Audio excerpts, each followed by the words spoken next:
A leitura de hoje, novamente, nos acentua a oração em profundidade. Jesus está realizando a sua missão, está passando da sua missão na Galileia, está para entrar em sua missão, indo para Jerusalém, na Judéia. Sabemos que ali ele vai enfrentar os maiores embates da missão e vai padecer a morte de cruz e vai ressuscitar. Então, nesse capítulo 9 de São Lucas, estamos saindo desse momento na Galileia que podemos dizer é um tanto mais feliz. Em determinado momento na Galileia, os discípulos estão ali bastante entusiasmados, vendo que grandes multidões vão até Jesus. Ali Jesus expulsa demônio, realiza curas, ali Jesus anuncia o reino de Deus. Isso toca o coração das pessoas e as multidões acorrem a Jesus. Num determinado momento é dito, um grande profeta está entre nós, Deus veio visitar o seu povo. Até aí a coisa vai tranquila, é assim uma percepção do chamado Messias triunfalista.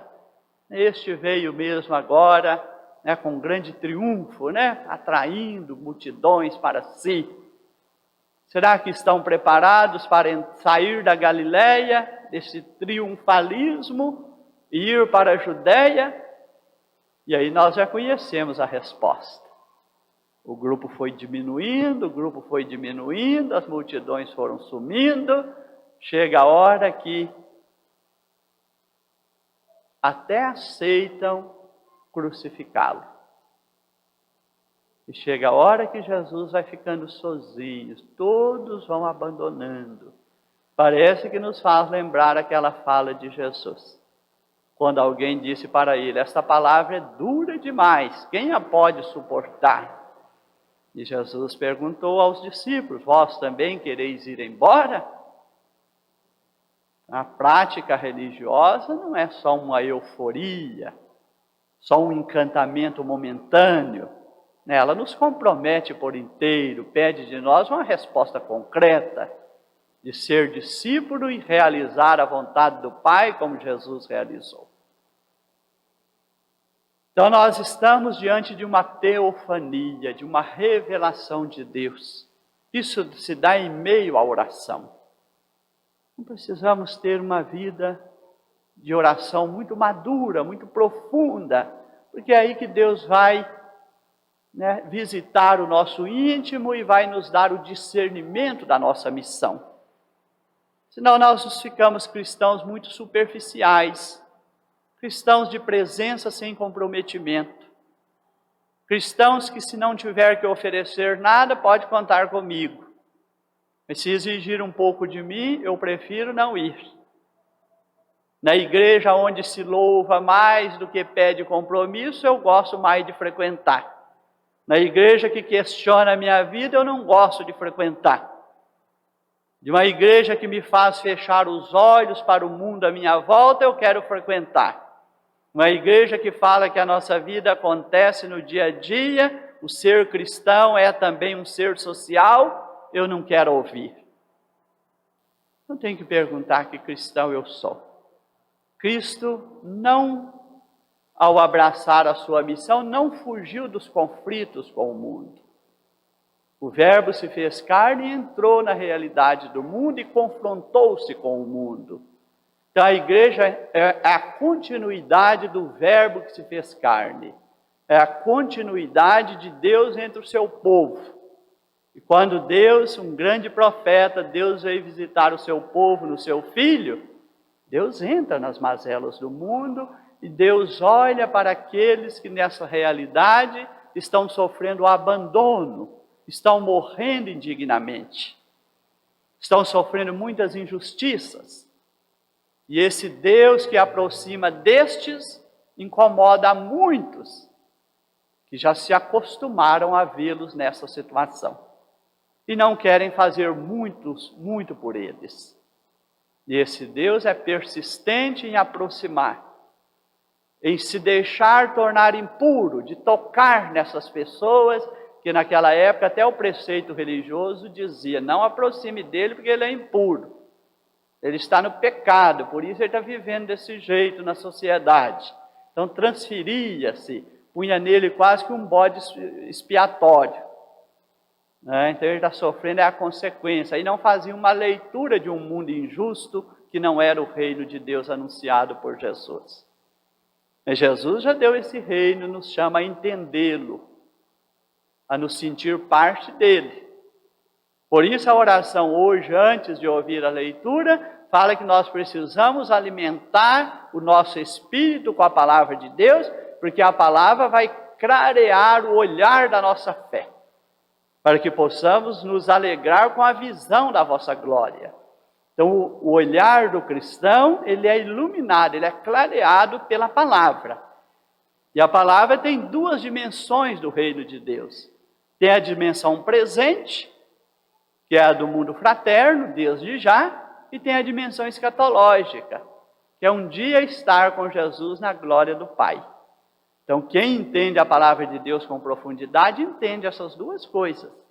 Eu não vou olhar tanto para o dia que eu estou com Jesus, estarei com Jesus na eternidade, a ponto de me distanciar e não olhar para as realidades desse mundo. Enquanto eu estou aqui, eu olho para as realidades desse mundo, que é o reino de Deus, é o reino do amor fraterno. Se eu vivo num mundo onde o amor fraterno não alimenta as relações das pessoas, aqui não está o reino de Deus. Se eu vivo num mundo sem fé, sem amor, de muitas injustiças, de muitas mentiras, de muitas explorações, e acho isso tudo muito normal, então o olhar da minha fé ainda não foi clareado pela palavra de Deus. Porque Jesus viu essas situações e discordou dessas situações, e confrontou-se. E isso incomodou, ele é o profeta. Então entramos desta forma nas leituras proclamadas, subiu a montanha para rezar. Enquanto rezava. Então o texto começou com esse enfoque, é na oração que se dá a teofania. É na oração que Deus se revela. A teofania é a revelação de Deus. Nós vemos uma teofania também na primeira leitura. Na primeira leitura também, deu-se a teofania. Enquanto Abraão dormiu, veio nele um sono, e ele se viu tomado de grande e misterioso terror. Aí o Senhor passou para fazer aliança com ele, assumiu as oferendas ali colocadas. Só que a teofania na primeira leitura, a manifestação de Deus, se aqui no Novo Testamento é em Jesus que Deus se revela, o Verbo se fez carne e habitou entre nós, é na pessoa de Jesus que Deus se mostra a nós. Aqui no Antigo Testamento ele apareceu um braseiro fumegante, uma tocha de fogo. Esse foi o sinal de Deus ali para Abraão. Nós conhecemos também para Moisés que foi uma sarça que queimava e não se consumia. Naquele momento teve um sinal de Deus para Moisés, Moisés entendeu que aquilo era um sinal divino. Aqui mostra que o sinal divino é essa tocha que passou, esse braseiro fumegante que passou entre as oferendas ali apresentadas a Deus por Abraão. Então Deus está dando os seus sinais, Deus está revelando. A revelação plena de Deus é em Jesus. Nele Deus se revela plenamente. Então nós temos que crescer nesta relação de Deus pela oração, para percebermos mais os sinais de Deus, as manifestações de Deus. Quem não tem uma vida profunda de oração não vê sinal de Deus, não vê apelo de Deus, não sente nada. Vai levando a sua vida cotidiana muito na rotina de fazer tudo que os outros fazem, às vezes com pouca diferença disso. E nós vamos vendo agora essas figuras bíblicas importantes. Moisés e Elias estão com Jesus. Nós estamos num contexto de aliança. Na primeira leitura vai dizer, naquela teofania, Deus fez aliança com Abraão. Deus ali fez aliança com Abraão. Naquele dia o Senhor fez aliança com Abraão. Nós sabemos que Deus fez aliança com Moisés. A aliança com Abraão está: você vai sair de Ur e vai para a terra que eu estou te indicando. A aliança com Moisés: vou te tirar da escravidão, da morte no Egito e vou te levar para a libertação, para habitar na terra prometida. Então Deus está dizendo: sai. Quando a aliança é lembrada, é dito: Deus nos tirou. Jesus vai falar da aliança na última ceia, antes de sofrer a paixão. Este é o cálice da nova e eterna aliança. Então ele também vem ao nosso encontro fazer a aliança, para a aliança no seu sangue. No Tabor, nessa cena da transfiguração, Jesus tem consigo Moisés e Elias. Aliança. Deus fez com a casa de Israel através de Moisés. Deu a lei. Jesus vem escrever o novo mandamento agora. Não são os 10 mandamentos do Antigo Testamento. Ele vem escrever agora o mandamento do amor em nossos corações. É a nova aliança. Esse mandamento do amor que Jesus quer escrever no nosso coração tem o seu maior testemunho na cruz. O amor que se fez doação. Cristo que se doou por nós. Então esse mandamento que é o mandamento da nova e eterna aliança. Assim o cristão deve viver a sua fé, nesse espírito de doação que Jesus ensinou e que Jesus testemunhou em plenitude na cruz. Então tem Moisés e tem Elias, representando os profetas, chamando a casa de Israel a ser fiel à palavra de Deus, à aliança com Deus. Jesus é ao mesmo tempo Moisés e Elias, porque ele vem fazer a nova aliança e ele vai deixar a sua igreja no mundo com a sua missão profética, de continuar chamando o povo a ser fiel ao amor de Deus. Continuar a ser fiel à aliança de amor que Deus fez com o seu povo, através de seu Filho.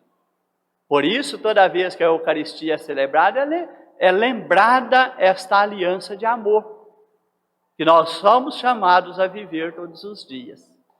Esse amor fraterno, esse amor doação, que Jesus nos ensina na cruz. Então está aí essa conversa com Jesus, ali no Tabor, no tempo de oração. Esta passagem, ela veio dentro do capítulo 9 de São Lucas. Seria bom que depois lessem esse capítulo todo. Esse capítulo é muito rico. A gente não pode pegar uma cena bíblica muito isolada. Nós temos que ver o que está em volta de uma cena bíblica. Quando a igreja coloca na liturgia, o texto é bem maior do que aquele que está na liturgia. O capítulo 9 começa com a missão dos 12. Jesus envia os 12 para realizar o que ele realiza.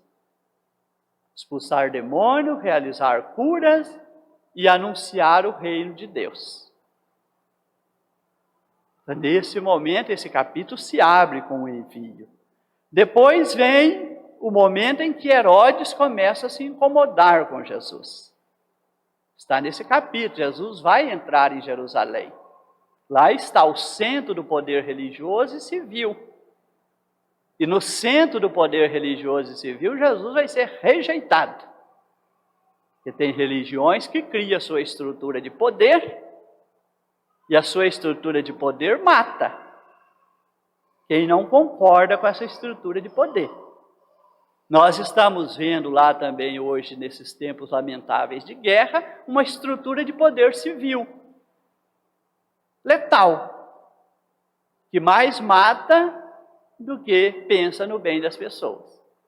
Então, a estrutura de poder tem sua expressão máxima de letalidade numa guerra, como nós estamos vendo. Então, temos que ter cuidado quando a religião se torna uma estrutura de poder, quando o governo temporal também se torna uma estrutura de poder tirânia, que mais mata do que liberta.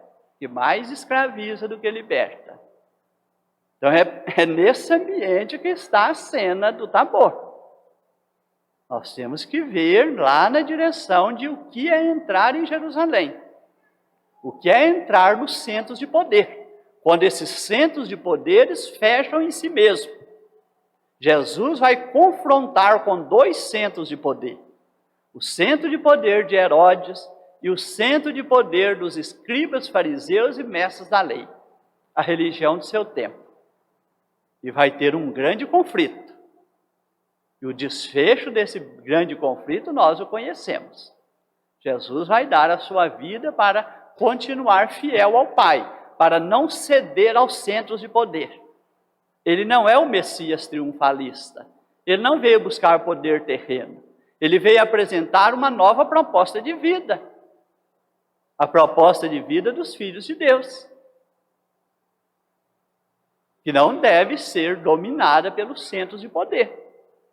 Então Jesus não cedeu ao centro de poder religioso, Jesus não cedeu ao centro de poder civil.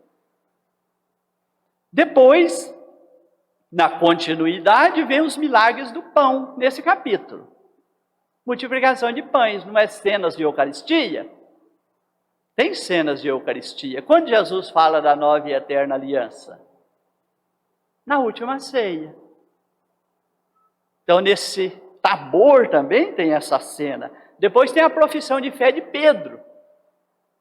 Pedro vê que Jesus é o Filho de Deus. E que nós vemos no Tabor? A glória de Jesus é revelada. A voz do Pai diz: este é meu Filho amado, o escolhido, escutai-o. Pedro já tinha dito: tu és o Filho de Deus. E ele sobe com Jesus no Tabor. Só que Pedro não entende tudo isso. Logo depois que Pedro vê que Jesus é o Filho de Deus, Jesus anuncia que o discípulo precisa assumir a cruz todos os dias. Que a vida cristã é uma missão, que precisa ser fiel, custe o que custar. Jesus vai entrar em Jerusalém depois para ser fiel ao Pai. Olha, aqui ele está no Tabor e depois ele vai rezar antes de sofrer a paixão no Monte das Oliveiras. Se for possível, afasta de mim esse caso, mas não se faça a minha vontade, mas a tua. Então Jesus vai dizer que é preciso assumir a cruz de todos os dias para ser um bom cristão. É preciso levar a fé a sério. É preciso se doar em nome da sua fé. A fé não é só um verniz na nossa vida. A fé é um jeito de viver profundo. Como Jesus está ensinando esse jeito de viver profundo, onde seja feita a vossa vontade mais do que a minha. Não podemos antecipar nossos interesses na oração.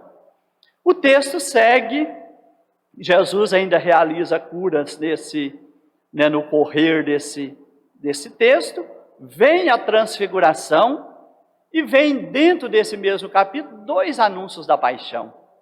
Um antes do Tabor e um depois do Tabor. E Moisés e Elias conversavam sobre a morte que Jesus ia sofrer. Então, aquele que vai sofrer a paixão é verdadeiramente o Filho de Deus. Ele veio até nós e vai sofrer a paixão. E aí vem a nova Páscoa. Moisés e Elias, a aliança hoje feita com Abraão, depois no Sinai, a aliança que Deus faz com a casa de Israel, o seu povo, através de Moisés. Em Jesus, a eterna aliança que Deus faz com o seu povo. Agora já não é para ocupar apenas uma terra, é para ser um povo no sentido de pertença ao reino de Deus. E esse reino agora não tem um lugar exclusivo, é uma proposta de vida a ser abraçada. Você faz parte do reino de Deus abraçando essa proposta de vida que chama Evangelho. E é para essa proposta de vida que Jesus se oferece a nós, para estabelecer o reino de Deus entre nós. Estamos caminhando com Ele para os dias da paixão. Queremos chegar lá amadurecidos e fortalecidos na nossa fé. Estar com Jesus no Tabor pela oração, isso nos anima, fortalece a nossa fé. Participar da missa dominical é um tempo de Tabor. É um momento que nos colocamos diante do altar de forma orante. Aqui acolhemos a graça, aqui ouvimos a palavra para sairmos daqui como? Com a nossa fé fortalecida, animados como cristãos, para viver bem a nossa fé durante a semana. Então a igreja nos chama sempre a vir a esse tabor, tomar mais consciência da nossa fé. Chama sempre a vir a esse tabor, ouvir com mais interesse a palavra de Deus, para sairmos daqui com o olhar da nossa fé clareado. A igreja nos dá sempre, nesse tempo da Quaresma, uma campanha da fraternidade que muita gente não entende por quê. Que é preciso clarear o olhar da nossa fé. Sempre é um assunto um assunto importante que está sendo, às vezes, colocado em segundo plano. O que é que a igreja está dizendo esse ano que não pode ser colocado em segundo plano? A educação. Clarear o olhar da nossa fé. Vamos olhar com mais seriedade para a educação? Olhando com mais seriedade para a educação, nós temos que olhar o ambiente da família. As famílias estão educando bem seus filhos hoje? O que podemos fazer para que isso melhore? É a campanha da fraternidade, levar a educação mais a sério. Como está a educação em nossas escolas? Como que a educação está sendo tratada? Aí tem um programa, os conteúdos, os currículos, as estruturas. Como que a educação está sendo desenhada? Nós participamos mesmo de maneira séria da educação? O que nos impede de participar da educação com mais seriedade? É fácil acusar que está tudo errado, mas o que eu tenho feito para ser diferente? Quando são elaborados os grandes programas para a educação nacional nas escolas públicas e privadas, nós interessamos em participar do debate? Levamos a sério o debate? Ou deixa resolver para lá, depois vão ensinar nossos filhos na escola o que quiserem? Se o governo ensina na escola o que quer, é porque nós fomos omissos. É porque nós não participamos na hora certa, quando estavam sendo debatidos os planos de ensino, que são aplicados. Parece que são por quinquênios, salvo engano. Nós participamos desse debate. É um assunto sério, a educação é séria. Educação afeta a vida das pessoas. Educação define como a sociedade se estrutura. Onde a educação não é levada a sério, a sociedade vira um caos. E nós estamos caminhando nessa direção, de uma sociedade que cada vez mais tem se tornado um caos, porque a educação não é levada a sério, está vendo? A palavra de Deus tem que clarear o olhar da nossa fé. Tem que clarear o nosso olhar de cristão, senão nós ficamos piedosamente dentro da igreja, mas lá fora o mundo está pegando fogo. E na hora de fazer bem a nossa parte, nós não fazemos. Aí depois nós julgamos a culpa para os outros, dizendo que é fulano ou cicrano, é o governo, é não sei quem que está fazendo essa sociedade desse jeito. Por que nós muitas vezes não fazemos a nossa parte com seriedade? Os novos políticos vão vir desse ambiente. Os novos gestores públicos vão vir desses ambientes. Quem nos governa vem desses ambientes. Quem está nos tribunais de justiça, nas instâncias de decisão, vem do nosso meio. Quem cuida da economia e da política vem do nosso meio. Quem está à frente das indústrias e do meio de trabalho vem do nosso meio. Significa que a educação deve perceber tudo isso. Que rumo a nossa sociedade vai tomar se depender da educação que estamos praticando hoje. Na família, na escola e nas igrejas. Tem muita igreja hoje que acha que é só entrar no templo para louvar, como se não tivesse pessoas morrendo indignamente à nossa volta. Isso é negação do reino de Deus. Quem frequenta a igreja não pode negar o reino de Deus na sociedade. Precisa ver o reino de Deus na sociedade. As pessoas estão vivendo lá com dignidade? O amor fraterno está presente na sociedade? Então Jesus sofreu, subiu o Tabor, transfigurou, ali estava Moisés e Elias, e ele agora vai entrar em Jerusalém. E ele está em oração. Vamos ser esta igreja que reza com profundidade, que abre o coração e os ouvidos a Deus, como esse salmo rezou de maneira tão bonita, né? Quando eu clamo a vós, Senhor, abris o ouvido. Vamos ter essa intimidade orante com Deus, como Jesus revela a intimidade orante. Depois vamos ver os transfigurados e os desfigurados. Paulo está dizendo que fala chorando. Então, uma igreja que entra na quaresma sem chorar, significa que o mundo aí perto de nós está muito bom. Paulo diz, eu repito agora chorando, porque o mundo que vocês estão vivendo não é o reino de Deus. Olha como Paulo diz. Espera aqui que eu saí mais de uma página.